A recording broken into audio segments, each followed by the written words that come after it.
Siamo nel 69, comincia la lunga latitanza di Totò che al soggiorno obbligato in San Giovanni in Persiceto non è andato mai, ma soprattutto inizia la sua scalata verso il vertice di Cosa Nostra. La scalata è fatta anche di qualche dolore, come quello che prova il 10 dicembre del 69, quando nella spedizione che prenderà il nome poi di strage di Viale Lazio, perde suo cognato Calogero, fratello della fidanzata Ninetta e tra i componenti del comando che fa irruzione, travestiti da poliziotti, negli uffici dell'impresa edile di Moncada, in Viale Lazio a Palermo. L'obiettivo è Michele Cavataio, detto il Cobra, boss del mandamento dell'Acquasanta, il quale deve essere eliminato perché ha procurato un sacco di problemi all'organizzazione. La sparatoria alla fine lascia a terra 5 vittime, 3 delle quali innocenti. Oltre a Cavataio, muoiono i dipendenti dell'impresa Tumminello, Bevilacqua e Domè, mentre vengono feriti i figli del costruttore Moncada. Prima di essere ucciso però, Cavataio spara e uccide Calogero Bagarella, il cognato di Totò. La missione è compiuta, ma il prezzo pagato è altissimo. Nel conflitto a fuoco esce malconcio pure Bernardo Provenzano, ferito a una mano. 40 anni dopo Riina e Provenzano saranno condannati all'ergastolo per quella che passerà alla storia come la strage di Viale Lazio. All'inizio degli anni 70 dunque, Totò ha fatto già tanta strada. Liggio gli è servito e come. L'allievo Totò si è dimostrato abile nel far soldi a palate con droga, estorsioni e appalti pubblici. I biglietti da 100.000 sono sufficienti per farne un tappeto su cui camminare, come aveva profetizzato a Asparinu, ma Ucurtu è ingolosito dall'idea di accumulare quanto più denaro possibile e decide di lanciarsi in un nuovo business, che però va in contrasto a una delle regole d'oro di Cosa Nostra. È quello dei sequestri di persona, una specialità in Sardegna e Calabria, ma non nella terra sicula. L'obiettivo di Riina però non sono solo i quattrini. Questa strategia gli serve soprattutto per delegittimare i vertici di Cosa Nostra. I sequestri di persona, infatti, dimostrerebbero che chi comanda in Sicilia non ha più il controllo del territorio e quindi deve farsi da parte. La sua strategia è doppiamente ripagata, perché oltre a incassare i riscatti riesce a turbare gli equilibri dell'organizzazione, che all'epoca era guidata da un triumvirato composto da Luciano Liggio, da Stefano Bontate, detto il principe di Villa Grazia, e Tano Badalamenti. Liggio lo ha sempre sostenuto o tollerato, gli altri 2 invece nutrono antipatia nei confronti dell'ex contadino di Corleone. La strategia che ha in mente Totò è che, eliminati dalla scena Bontate e Badalamenti, la strada verso il comando di Cosa Nostra sarà tutta in discesa. Bontate e Badalamenti temono che Riina gli possa creare guai grossi. Infatti è quello che accadrà. Per mettere in difficoltà i suoi avversari, Totò spara in tutte le direzioni.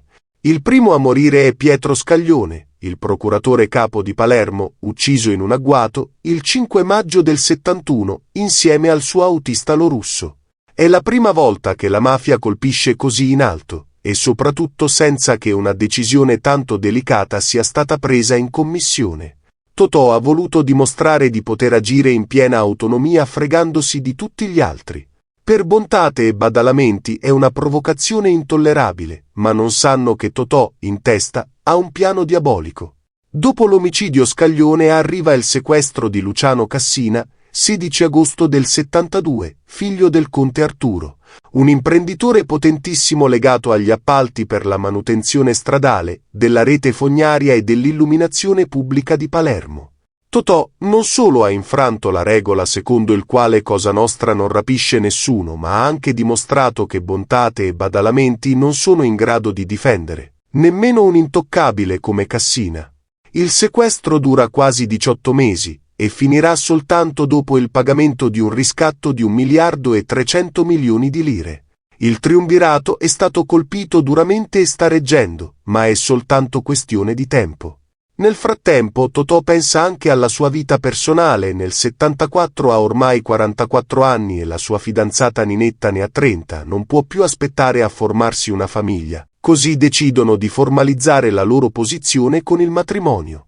Il 16 aprile del 74 il parroco Agostino Coppola di Partinico, il nipote di Frank Tredita, benedisse secondo alcuni pentiti, Il matrimonio di Ninetta e Totò in una chiesetta del quartiere San Lorenzo. Ricercato, Totò e Ninetta saliranno su un treno e si recheranno a Venezia, unica tappa di un viaggio di nozze breve, circola con una carta d'identità intestata a tale Salvatore Romeo. Che la coppia sia stata a Venezia lo sapranno tutti, perché per decenni la foto di Totò che a Piazza San Marco dà da mangiare ai piccioni sarà l'unica a disposizione degli inquirenti. L'unione con Ninetta consentirà a Riina di diventare padre per 4 volte. La stranezza è che dal 74 al 1980 tutti i figli di uno dei latitanti più pericolosi d'Italia vengono alla luce in una clinica palermitana dove la signora Bagarella in Riina è regolarmente registrata col suo nome. Nessuno, per ben 4 volte, s'accorge che la consorte di Totò è diventata madre. Nemmeno 3 settimane dopo il matrimonio arriva per Totò un episodio che lo spinge ancor di più verso la scalata al vertice di Cosa Nostra.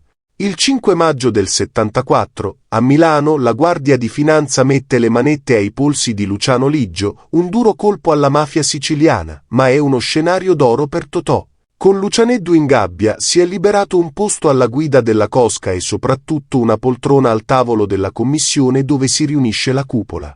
Inizialmente c'è una sorta di ballottaggio alla guida del clan tra Totò e l'altro potente picciotto provenzano, ma la riconosciuta intelligenza strategica di Totò gli permetterà di diventare il numero 1.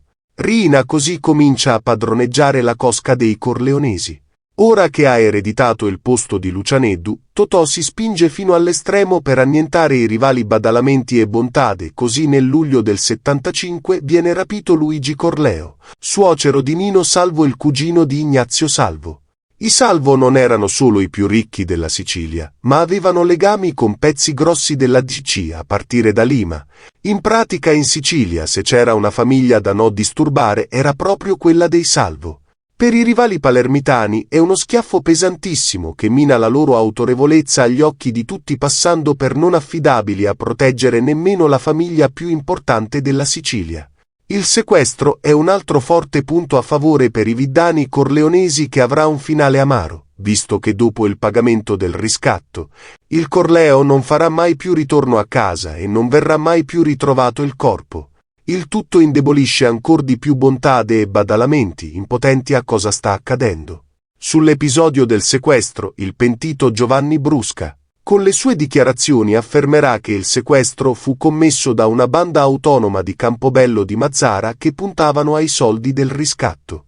Totò li trovò e li fece eliminare tutti, e questo fatto fece crescere ancor di più il suo prestigio all'interno dell'organizzazione, visto che nessuno era riuscito ad individuare quel gruppo. In ogni caso la tattica di Totò sta funzionando alla grande. Tano Badalamenti viene espulso dalla commissione dopo aver appoggiato decisioni di Di Cristina e Pippo Calderone riguardo l'uccisione di un fedelissimo di Totò. Ciccio Madonia. Al posto di Don Tano si siede Michele Greco, detto il Papa, di cui Totò è il maggior sponsor. Totò non è ancora il numero 1. Ma la distanza tra lui e la poltrona del capo dei capi è sempre più vicina. Sta per cominciare la vera strategia di Totò Ucurtu, un giovane picciotto di Corleone alle dipendenze di Lucianeddu, diventato il capo dei Corleonesi e che vuole impadronirsi della cupola, di Palermo e della Sicilia tutta.